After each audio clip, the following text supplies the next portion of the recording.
Nous avons connu l'amour que Dieu a pour nous et nous y avons cru. Intouchable.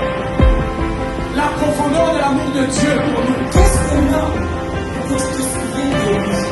Et le Fils de l'homme pour que tu prennes garde à lui. Personne soit soumise aux autorités supérieures, car il n'y a point d'autorité qui ne vienne de Dieu.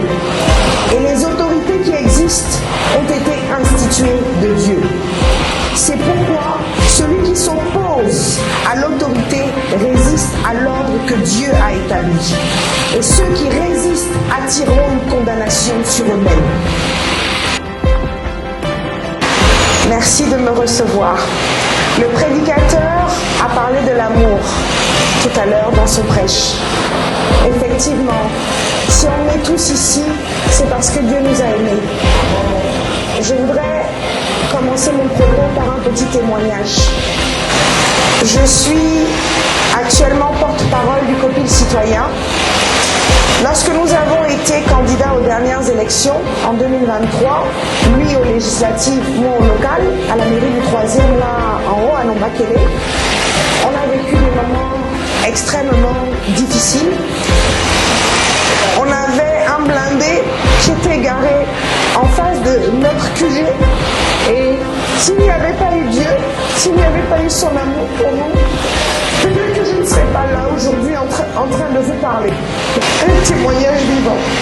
Ces dernières années ont été très très difficiles pour chacun d'entre nous, j'en suis sûre. On a vécu un coup d'État sans un seul mort, sans une goutte de sang versé.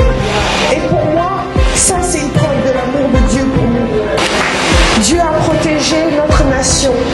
Et aujourd'hui, il nous fait vivre une transition unique.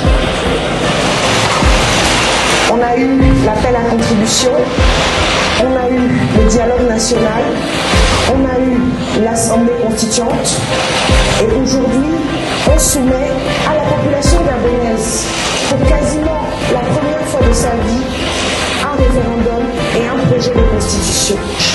Que chacun fasse son rôle de citoyen, quelle que soit l'orientation, mais que chacun fasse son devoir de lire ce document.